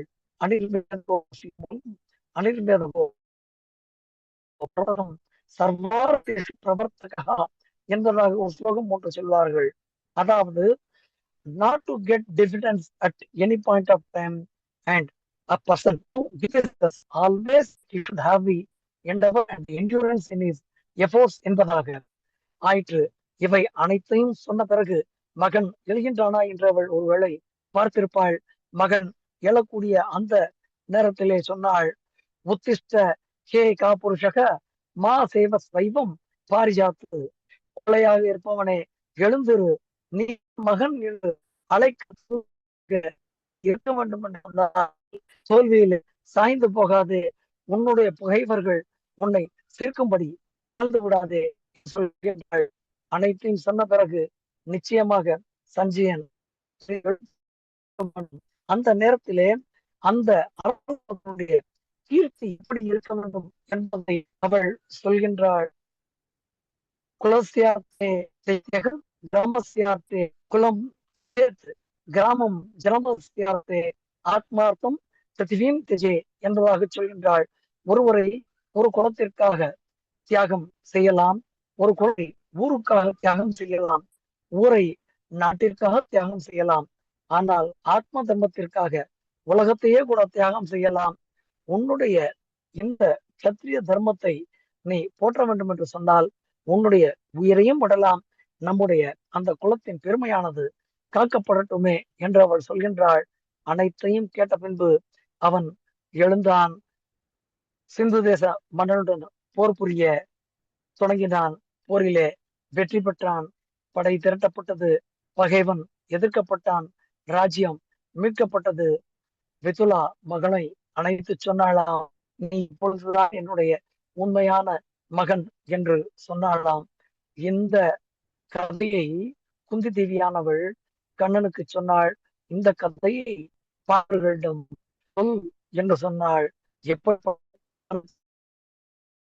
ஒரு வீர உணர்ச்சி ஊட்டக்கூடிய கதை, தைரியத்தை ஊட்டக்கூடிய கதை, சுயமரியாதைக்கான போராட்டத்தை எப்பொழுதும் எப்படியாவது அவர்கள் தொடங்க வேண்டும் என்பதற்கு உண்டான கருத்து, தர்மத்திற்கு உண்டான போராட்டம் பாண்டவர்கள் செய்தே ஆக வேண்டும் என்பது அனைத்திற்கும் மேலாக ஒரு தாயாக தான் கொடுத்த ஒரு ஊக்கம். இவை அனைத்தையும் கிருஷ்ணர் கேட்டார், பாண்டவர்களுக்கு சொன்னார். பாண்டவர்களுக்கு புரிந்து போயிற்று. யுதிஷ்டிரனுக்கு மனதிலே சற்றே தளர்ச்சி. அந்த தளர்ச்சி நீங்கி அவன் உறுதியுடன் இருக்க வேண்டும் என்பதை கண்ணன் தர்மபுத்திரனுக்கு தெரிவு செய்தார். யுதிஷ்டிரனுக்கு அந்த மன உறுதி வந்தது. அர்ஜுனனுக்கு ஒரு எண்ணம் பிறந்தது. கற்றுக் கொடுத்த ஆசான்கள் முன்பு நான் எப்படி அவர்களை எதிர்த்து போர் புரிவது என்ற ஒரு எண்ணம் ஆரம்பத்திலே இருந்தது, பிற்காலத்திலே இருக்கின்றது. நாம் முதல் நாள் போர் பற்றிய சிந்தனையிலே அது பற்றி பார்ப்போம். அர்ஜுனன் போருக்கு முதலே தயங்கக்கூடாது, பின்பு போரிலே தயங்கக்கூடாது. இரண்டு விதமான கருத்துக்கள் இந்த இடத்திலே தெரிவிக்கப்படுகின்றன. மூன்றாவதாக பாண்டவர்கள் அனைவருமே தங்களுடைய உரிமைக்காக போராட எழ வேண்டும் என்ற அந்த செய்தி சொல்லப்படுகின்றது. இவை அனைத்தையுமே குந்தி தேவியுடைய மன எண்ணப்படி நிச்சயமாக பாண்டவர்கள் செயல்படுத்துவார்கள் என்பதை கண்ண பரமாத்மா குந்தியிடம் விடை பெறுவதற்கு முன்பாக சொல்லிவிட, குந்தி தேவியானவள் அந்த இடத்திலே சமாதானம் அடைந்து போகின்றாள். எப்படிப்பட்ட சமாதானம்? கண்ணன் வாக்கு கொடுத்து விட்டான், பாண்டவர்களுக்கு தன்னுடைய எண்ணம் அனைத்தும் பரிமாறப்படும். பாண்டவர்களுக்கு இப்படிப்பட்ட ஒரு எண்ணம் பரிமாறப்பட்டு விட்டால் தான் மகன்கள் மாணவர்களை விட வாழ்வதே வீழ்வதே பிறகும் பாண்டவர்கள் போருக்கு தயங்காமல் நிச்சயமாக போருக்கு உண்டான முனைப்பில் ஈடுபடுவார்கள். போருக்கு உண்டான முனைப்பில் அவர்கள் ஈடுபட்டு விட்டால் நிச்சயமாக அவர்களை வெல்ல கௌரவர்களால் முடியாது. பாண்டவர்களுடைய ராஜ்யம் பாண்டவர்களுக்கு நிச்சயமாக கிடைத்துவிடும். இவை அனைத்துமே கண்ணன் கொடுத்த அந்த ஒரு சமாதானத்திலே அவளுக்கு புரிந்து போயிற்று. அவள் சமாதானம் அடைந்தாள் என்று சொன்னாள். திருதராஷ்டிர மன்னன் மட்டும் ஏதோ சாதாரண மன்னன் அல்ல. எப்படிப்பட்ட ஒரு மன்னன், ஒரு நாட்டின் மன்னனாக இருந்தவனுக்கு துணை நின்ற மிகப்பெரிய பெண்மணியும் அவளுடைய சிந்தனை எப்படியெல்லாம் இருந்திருக்கும், அவள் தன்னுடைய பிள்ளைகளுக்கு எப்படியெல்லாம் செய்தி அனுப்பியிருப்பாள் என்பதை மன்னன் சற்றே ஊகித்திருக்க வேண்டும். அப்படி அவன் ஊகித்ததன் பொருட்டு அந்த ஒரு புலம்பல், எப்படிப்பட்ட புலம்பல்? சஞ்சயனே, எப்பொழுது கண்ணன் குந்தி தேவியை சந்தித்து அவளிடம் உரையாடி அவளை சமாதானப்படுத்தினானோ அப்பொழுதே எனக்கு கௌரவர்கள் வெற்றி பெறுவார்கள் என்ற நம்பிக்கை இல்லாமல் போயிற்று என்று சொல்கின்றான். புலம்பலுக்கான காரணத்தை கண்டோம். மன்னனின் புலம்பல்கள் இத்துடன் நிற்கவில்லை, மேலும் தொடர்கின்றது. சிந்தனையை முடிப்பதற்கு முன்பு வைசம்பாயனரிடம் ஜனமேஜயன் கேள்வி ஒன்று கேட்டானே, கண்ணனுக்கும் இடையே நடந்த உரையாடல் என்ன என்று கேட்டானே, அதை பற்றி மட்டும் நாம் பார்த்து விடுவோம். பார்த்துவிட்டு சிந்தனையை நிறைவு செய்வோம். கர்ணனிடம் கண்ணன் பேசத் தொடங்குகின்றார். கர்ணனின் பிறப்பின் ரகசியத்தை சொல்கின்றார். கண்ணன் ஒரு கன்னிகைக்கு பிறந்தவன் என்ற உண்மையை சொல்கின்றார். அந்த கன்னிகையை மனம் செய்து கொண்டவனை அந்த குழந்தை பிதாவாக ஏற்றுக்கொள்ள வேண்டும் என்று சாத்திரம் அறிந்தவர்கள் கூறுகின்றார் என்பதை கண்ணன் சொல்கின்றார். நாமும் கூட பாரதம் பிறந்த கதையும் ஐவர் பிறந்த கதையும் என்ற தலைப்பிலே சொத்திற்கு உரியதாக எவ்வாறு 6 விதமான புத்திரர்கள், சொத்திற்கு உரிமை கொண்டாட முடியாமல் 6 விதமான புத்திரர்கள் என்பதை நாம் கண்டோம். கர்ணனுக்கும் சாத்திரம் தெரிந்திருந்தது. தான் காணினன் என்பதை அவன் அந்த இடத்திலே அங்கீகாரம் செய்து கொள்கின்றான். அவன் சொல்கின்றான், நானும் பாண்டுவின் புத்திரன் என்ற அந்த ஒரு எண்ணத்தை நான் ஏற்கின்றேன் என்பதை கண்ணனிடம் சொல்கின்றான். தர்மபுத்திரருக்கு முன்பாக கண்ணனை பாண்டவர்கள் அண்ணனாக ஏற்றுக்கொள்ள வேண்டும் என்பதை கண்ணன் சொல்ல, இப்பொழுது அவர்கள் அது பற்றி அறியக்கூடாது என்ற ஒரு விஷயத்தையும் கண்ணன் சொல்கின்றான். அவ்வாறு அவர்கள் அறிந்து கொண்டால் பாண்டவர்கள் புத்திரர் ஐவருமே தன்னுடைய பாதங்களை பிடிப்பார்கள் என்று சொல்கின்றான். தன்னுடைய கண்ணன் மேலும் ஒரு முக்கியமான கருத்தையும் இந்த இடத்திலே சொன்னான். கண்ணனுடைய சகோதரியான சுபத்திரையின் புத்திரனான அபிமன்யுவும் கூட கர்ணனின் பாதங்களை பற்றுவான். கர்ணனே, ஆகையால் நீ பாண்டவர்களுக்கு துணையாக வர வேண்டும் என்று சொல்ல, கர்ணன் எப்படிப்பட்ட சிறப்பான குணங்களை கொண்டிருந்தான் என்பதை மகாபாரதம் நமக்கு சொல்கின்றது. வெகு நீண்ட உரையாடல் இந்த இடத்திலே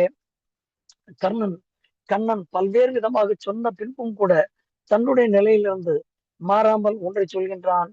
தான் 13 ஆண்டு காலங்கள் துரியோதனுடைய அரண்மனையிலே அனுபவித்த அந்த போகங்களை பற்றி சொல்கின்றான். அவனிடம் தான் பெற்ற உணவிற்காகவாவது துரியோதனன் பக்கமே நின்று போரிடக்கூடிய அந்த கட்டாயம் இருப்பதை சொல்கின்றான். இதை கேட்ட பின்பு கூட கண்ணன் எப்படியாவது கர்ணனை தன் பக்கத்தில் இழுக்க வேண்டும் என்ற ஒரு இடத்திலே சிற்சில விஷயங்களை சொல்கின்றார்கள். கண்ணனாகிய தான் கர்ணனுக்கு ராஜ்யாபிஷேகம் செய்து வைப்பதாக சொல்கின்றார். தர்மபுத்திரர் கர்ணனுக்கு இளவரசனாக மாறிப்போவான் என்று சொல்கின்றார். தர்மபுத்திரர் வெண்சாமரம் பிடிக்க,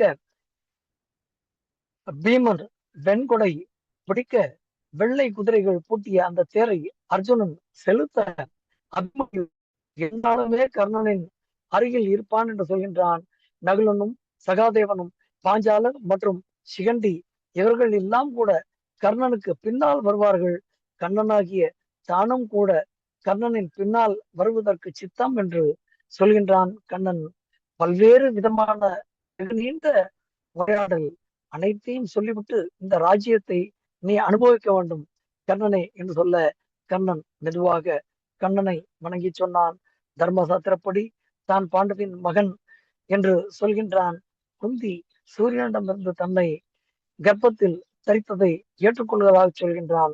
சூரியனுடைய சொல்படியே அவள் தன்னை விட்டு விட்டதை தான் உணர்ந்து கொண்டதாக சொல்கின்றான். இந்த இடத்திலே சூரிய பகவானும் கூட அந்த இடத்திலே வந்து அந்த உண்மையை குந்தியும் கர்ணனும் பேசக்கூடிய நேரத்திலே சூரியனும் தெரிவிக்கின்றான். கண்ணன் சொன்ன பொழுது ஏற்காத கர்ணன் ஒருவேளை தாய் சொல்லிவிட்டால் ஏற்கலாம் என்ற ஒரு எண்ணத்திலே குந்தியானவள் கர்ணன் விடைபெற்று சென்ற பின்பு கர்ணனை தனிமையிலே சந்திக்கின்றாள். அப்பொழுதும் கூட கண்ணன் அதை மறுத்துவிட்டு சொல்கின்றான். தான் ராதையின் மகனாகவே வாழ்ந்து மடிய சித்தமாக இருப்பதாக சொல்கின்றான். ஆனாலும் கூட தாய் என்ற முறையிலே அவள் வந்து கர்ணனை பார்த்து விட்டபடியால் குந்தி தேவி கேட்பதற்கு முன்பாக ஒரு விஷயத்தை சொல்கின்றான். போரிலே அர்ஜுன் ஒருவனை தவிர மற்ற நால்வரை கொள்வதற்கு எண்ணம் இல்லை என்பதாகவும், ஒருவேளை போரிலே அர்ஜுனன் மாண்டுவிட்டால் கர்ணனுடன் சேர்ந்து குந்திக்கு 5 பிள்ளைகள் என்றும், கர்ணன் மடிந்து விட்டால் அர்ஜுனனை சேர்த்து குந்திக்கு 5 பிள்ளைகள் என்பதையும் கர்ணன் சொல்கின்றான். இது மட்டுமல்ல, கண்ணனுடன் பேசக்கூடிய அந்த நேரத்திலே துரியோதனுடைய விஷயத்திலே கபடமாக இருக்க தான் தயாராக இல்லை என்பதை மிக தெளிவாக சொல்கின்றான். அர்ஜுனனுக்கு எதிரில் நின்று போர் செய்யாவிட்டால் அவனுக்கு அபகீர்த்தி உண்டாகும் என்பதையும் சொல்கின்றான். அனைத்தையும் சொல்லிவிட்டு கண்ணனிடம் ஒரே ஒரு வேண்டுகோள் வைக்கின்றான். இந்த உரையாடல் ரகசியமாக நம்முள் மட்டுமே இருக்கட்டும் கண்ணனே என்று சொல்லி அவனை கட்டி தழுவி விடைபெறுகின்றான். விடைபெறுவதற்கு முன்பாக அவனுடைய நினைவிலே வருங்காலத்தை பற்றிய சிந்தனை எவ்வளவு தெளிவாக இருந்திருக்கின்றது என்பதை மகாபாரதம் சொல்கின்றது.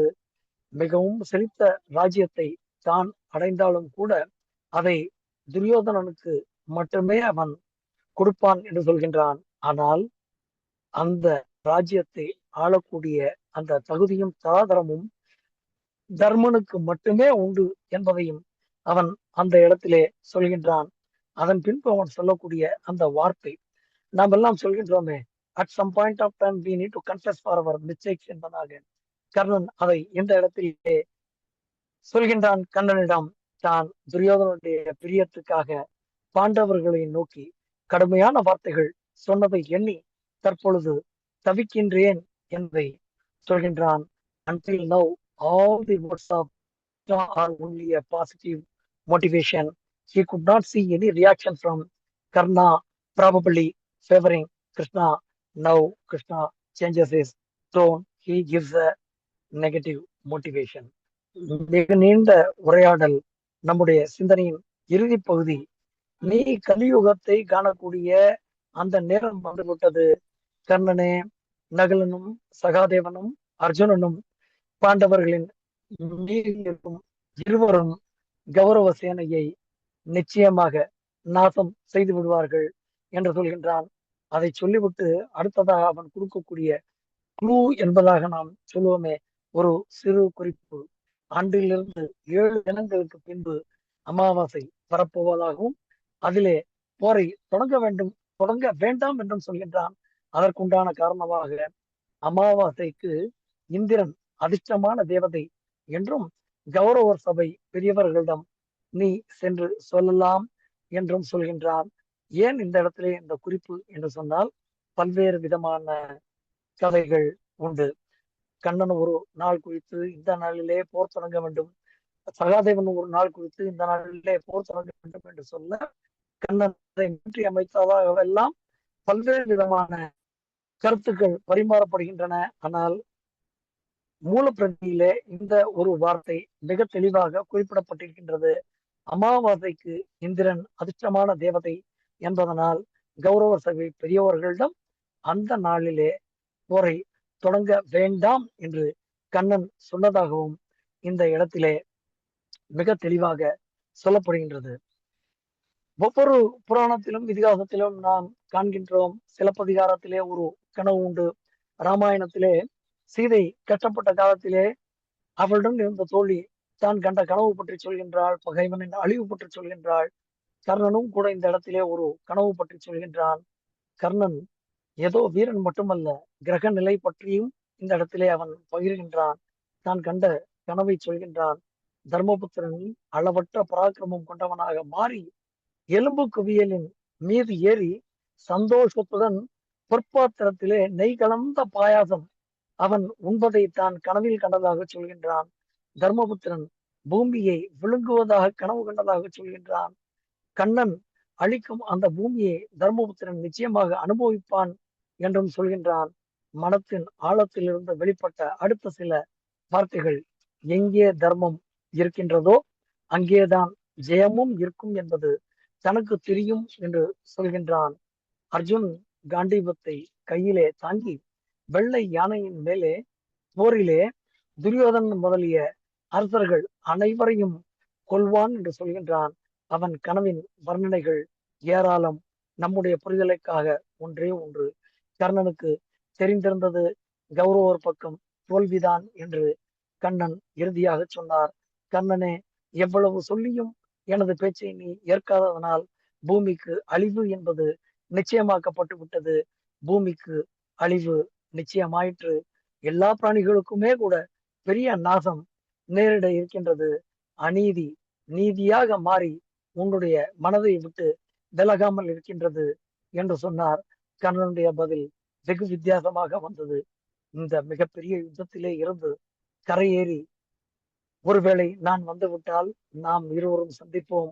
அவ்வாறு இல்லாமல் நான் இந்த யுத்தத்திலே என்னுடைய உயிரை நீத்தால் கண்ணனே, சொர்க்கத்திலே வந்து நிச்சயமாக உன்னை நான் காண்பேன் என்று சொல்கின்றான்.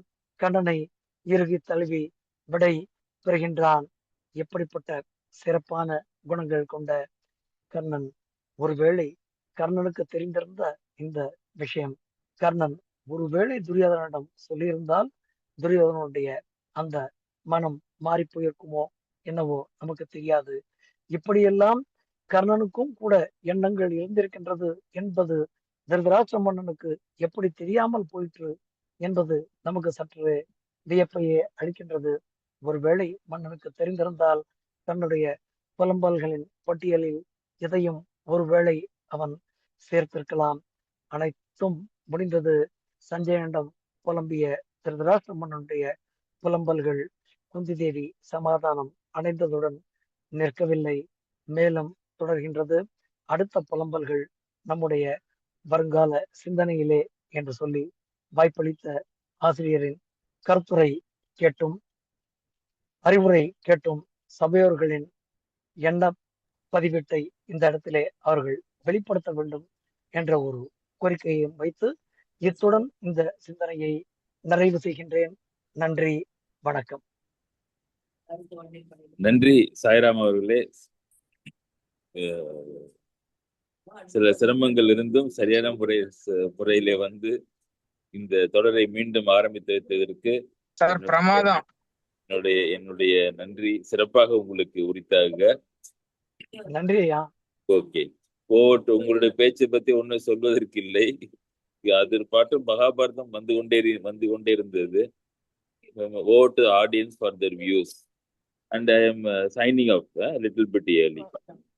Okay okay, thank you sir, thank you sir. சபையோர்கள் கருத்து சொல்லலாம். சங்கரையா, உங்களுடைய குரல் கேட்டது பெரும் மகிழ்ச்சி.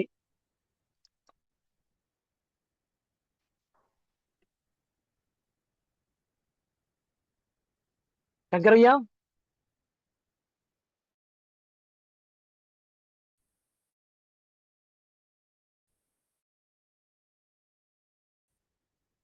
சபையோர்கள் கருத்து சொல்லலாமே. சரியான மழை. நீங்க எங்க இருக்கீங்கன்னு தெரியல. எனக்கு நெட்வொர்க்கே ரொம்ப கம்மியா தான் கிடைக்குது. நான் டிராவல் அருமையான மழை. கரெக்டா ரீச் பண்ண முடியல. இந்த அந்த மழையை விட இந்த உங்க பொழிவு வந்து இன்னும் ஜாஸ்தி ஒருபடி. நீங்க நங்கநல்லூர் மழையை விட உங்க பொழிவு தான் நீங்க பிரமாதம். ரொம்ப அருமையான இடைவிடாத ஒரு ஒரு பொழிவு. ரொம்ப பிரமாதமா இருந்துச்சு. ரொம்ப ஆவலா இருக்கும் அடுத்தடுத்த பாட்டு கேட்கறதுக்கு. கண்டிப்பா ஐயா, கண்டிப்பா.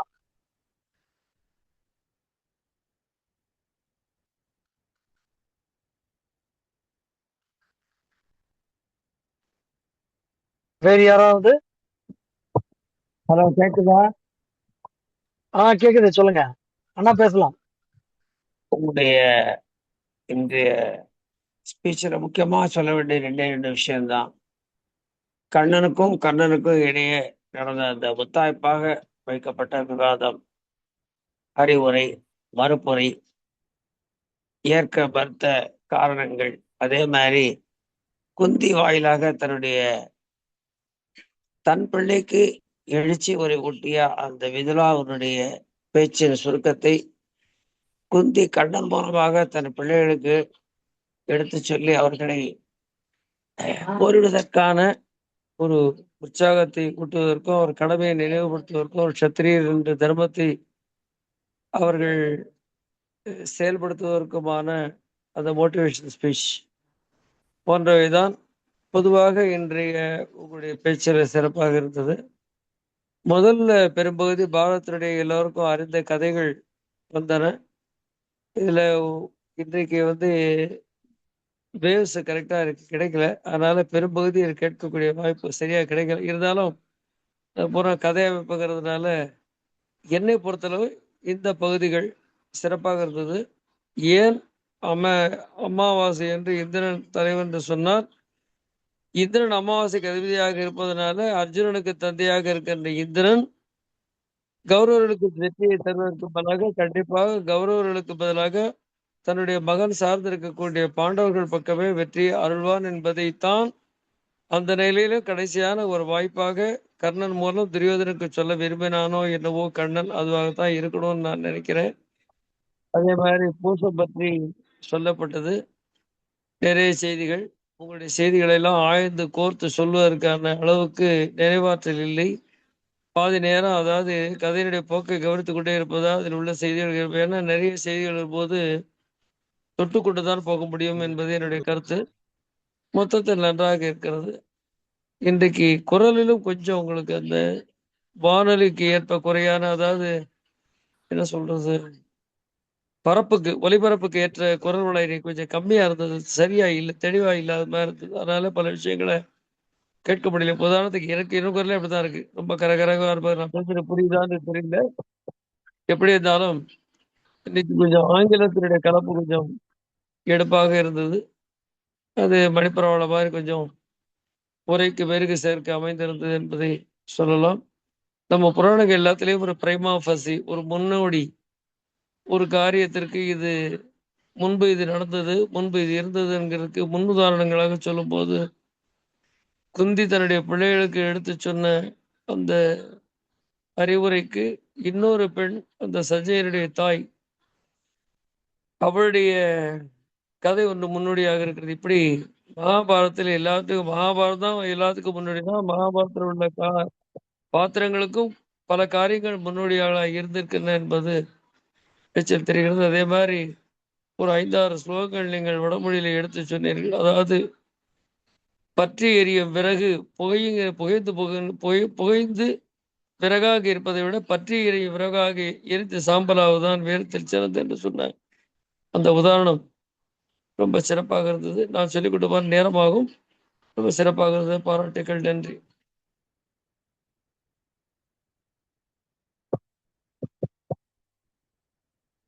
நன்றி நன்றி ஐயா.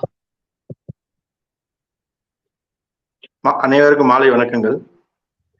மிக மாலை வணக்கங்கள். அனைத்துமே சிறப்பாக இருந்தது. எத்தனை கோணத்தில் சிந்திக்க வேண்டுமோ அத்தனை கோணத்தில் சிந்திப்பதற்கு தகுந்தாற் போல் அனைத்தும் அமைகிறது. திருதராட்சனின் புலம்பல்கள் இவ்வாறெல்லாம் சிந்திக்கலாமா என அத்தனை கோணங்கள அமைந்திருக்குது. நாம் பொதுவாக கதையாக கேட்போம். பட் ஆனா சிந்திக்கச்சே இவ்வளவு கோணங்கள் இருக்கான்றது ரொம்ப ஆச்சரியத்தக்கமா இருக்கு. மேலும் சிந்திக்கலாம். நன்றி, வணக்கம். நன்றி நன்றி பாலாஜி அவர்கள். நன்றி. வணக்கம் சார். எப்படி இருக்கீங்க? ரொம்ப நாளாச்சு உங்க குரல் கேட்டோம். நல்லா இருக்கும். வணக்கம், சந்தோஷம். ரொம்ப நல்லா இருந்தது. என்ன இவ்வளோ ஃப்ளோ, என்னமோ சங்கர் சொன்னா சென்னையில மழை பெய்யுறதுன்னு. ஸோ மேபி அந்த ஃப்ளோ ரொம்ப எங்கேயும் வந்துட்டா. என்ன ரிசர்ச் பண்றீங்க நீங்க? 24x7 இதே தான் நினைச்சிருக்கீங்களா? இவ்வளோ